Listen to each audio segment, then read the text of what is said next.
We believe that being a defender requires more than building shooting skills on a range.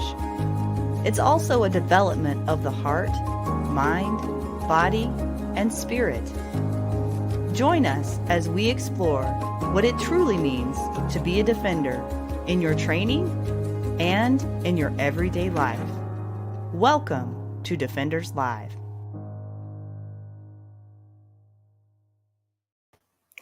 Good evening, everyone. Welcome to Defenders Live. I'm your host, Lora Thorson. Happy Valentine's Day to all you beautiful people out there. Thank you so much for watching tonight. We decided tonight would be the perfect night to title the show, How Big Is Your Love? Which is a phrase I'm not sure is coined by Adam Winch, but I've definitely heard Adam Winch, the founder of Defenders USA, use this phrase quite often in his classes. If you've ever taken a class from Adam, you may have heard this before. And here in just a little bit, he is going to explain what this means in terms of being a defender of ourselves and those that we love. But first, I am going to lead into this with an interesting tidbit of the week and a couple of videos that really hit home for me this week and inspired me. And I'm hoping they will inspire you too. So stay tuned for that in just a little bit. But first, I just want to say, if you're new or watching this as a replay, welcome. We're so glad that you're here. Please drop in the comments where you're watching from. We always want to hear from you. A few announcements before we begin. Defenders Live is now officially on almost every podcasting platform, including Spotify and iTunes. So go there and check it out for the audio only versions, and be sure to leave a review if you like what you hear. And if you don't want to miss out on another episode, be sure to go to defenders-live.com and scroll to the bottom of the homepage, and you can sign up for email notifications. I send those out every week so that you can stay up to date on what to expect in upcoming weeks. And you can also join our private Facebook group. And last but not least, stay tuned until the very end of the broadcast, because I have an important video that I want to show you regarding next week's show, as well as a few more announcements. So don't be shy. If you have comments throughout the broadcast, put those in the comments. Feel free to chime in. And hey, is anybody out there planning on going to the A Girl and a Gun National Conference? I've got my new shirt on. I got it in the mail today. It's time to shine. That's the theme for this year's A Girl and a Gun National Conference. And Defenders USA will be teaching there this year in April, as well as a huge lineup of other top instructors from across the nation. So be sure to check them out, agirlandagun.org, if you're interested in learning more about that great organization. Is anybody out there watching tonight? Hey, Mike, I see you're watching. Thank you for tuning in. Kathy from Arizona is here. Thank you. And Haven Defense Company from Colorado. Heather is in the house as well. Hey, Heather. Thank you guys for tuning in, and keep dropping in the comments where you guys are watching from. So now I have a tidbit of the week. Oh, it's been a rough day.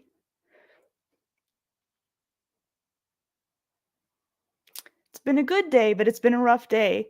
And it's really hard for me to be vulnerable on a camera. It's one of my least favorite things to do for many reasons, and I'm sure you can understand why. But I do want to share this with you because I want to lead by example, for one, and I want to remind you that when I say that I want to be honest with you and share whatever it is in my life that I think can help you, it's the truth. And so I titled this tidbit of the week, Do It Anyway. I really struggled today to do a show about love, of all things, even though I knew it was the right thing to do. And I don't know why I struggled so much with it. It doesn't really make sense why that would be. But today I felt the forces of doubt and fear creep into my mind.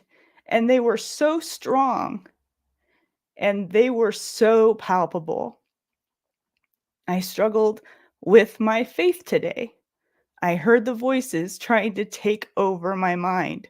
The voices that tell me that nobody cares. The voices that mock me for trying. The ones that tell me that this doesn't matter. But it does matter. I wrestled with those thoughts and I prayed to God for strength. And I asked God, why can't I be brave? Why can't I be bold in my convictions? And the Lord touched my heart and he said, but my dear soul, you are brave. And he showed me that even when faced with doubt and uncertainty, I will do it anyway, over and over again. Even when I feel too weak, even when I feel too tired. And he's right. Here I am, showing up for you again. In fact, tonight is the 79th time I have shown up for this show since 2022 because it matters, because I care, and all because of love. So I will continue. And my message to you right now, whoever you are, wherever you are, whatever is coming against your heart and making you doubt yourself, telling you that you can't, in whatever it is that you're called to do not listen to those voices. They are lying to you. Do not wait. This is so important. Do not wait until you feel strong to take the next step. Do it anyway, even in weakness. And I know it's so hard, but that is what we're called to do. I was led to this today, and this jumped off the page at me and reminded me that our weakness is his strength. 2 Corinthians chapter 12.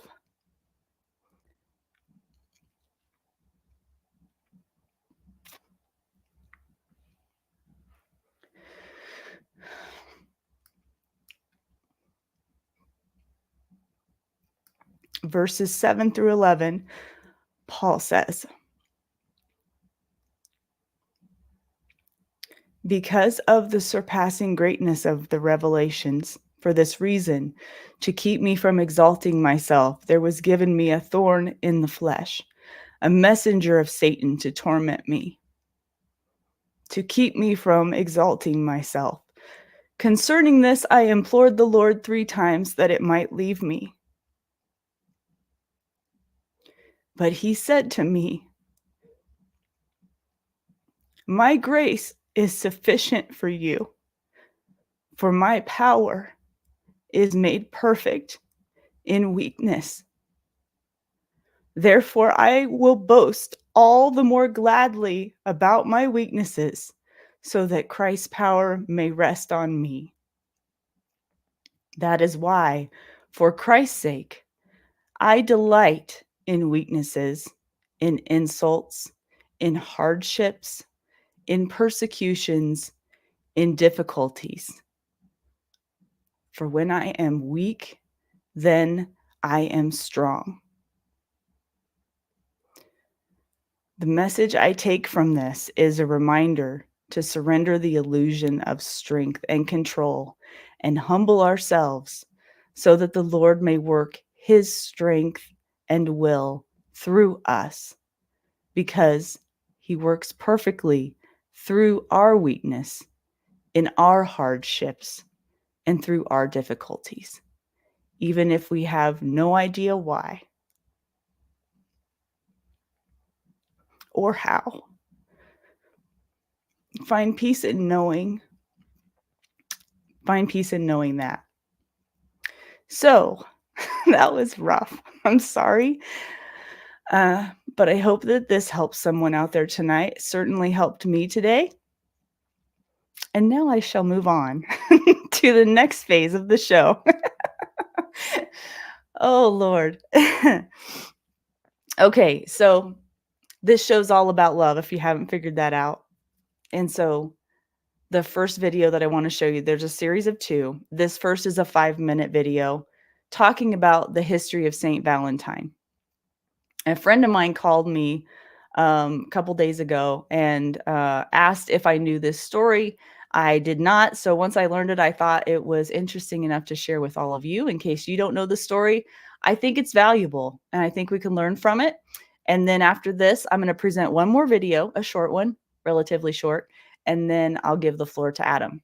So stand by. And if you can't hear this, please tell me in the comments.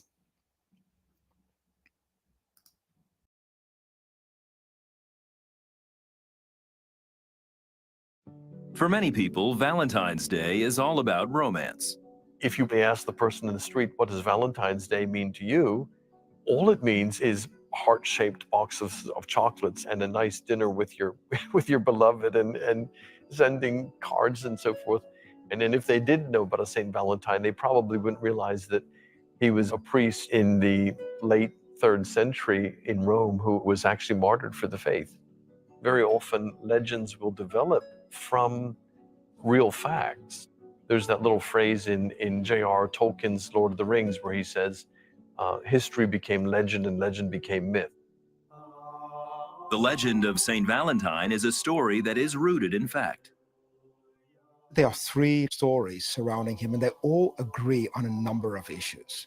It seemed that he was born in 226 in a tiny little city called Terni in Umbria in Italy, and that he was either a priest or a bishop. Valentine apparently lived during the reign of the Emperor Claudius II. He's sometimes referred to as Claudius Gothicus. Now, this emperor did not reign for very long, maybe a year and a half. Rome at this point in time was really a cesspool of immoral behavior. Pedophilia was rife, sexual promiscuity was rife, and one of the great witnesses of the early church is that they stood up for the value of a godly marriage, where sexuality was channeled into its God-given boundaries, and it would become a witness of what enduring love could look like. During his reign, Claudius issued an edict that made marriage illegal. There was an invasion of Goths towards Rome, and they needed a lot of people to go to war.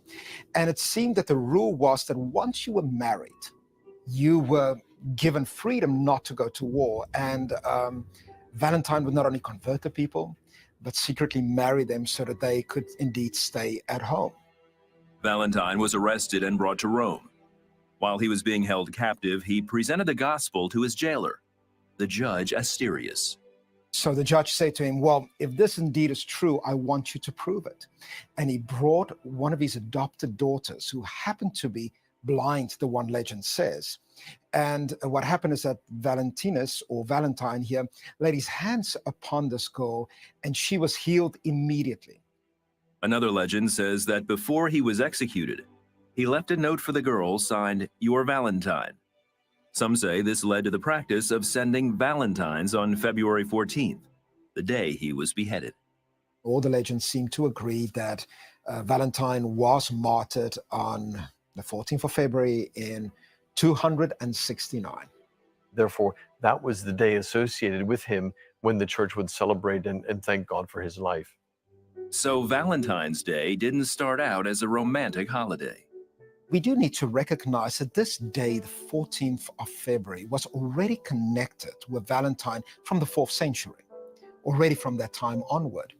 And right from the beginning, this celebration had more to do than just a celebration of romantic love. And the church's commitment to Valentine to honor this example of Christian marriage and sacrifice and martyrdom and the healing of other people and the spread of the gospel was from the beginning a commitment to what Christian marriage could be like in our world and the message that it brings to a broken world. Valentine's Day represents more than flowers and candy. It's about what's in our hearts and the heart of Christ. When we see those hearts on Valentine's Day, we can remember that that heart also has some connections back to the heart of Jesus and to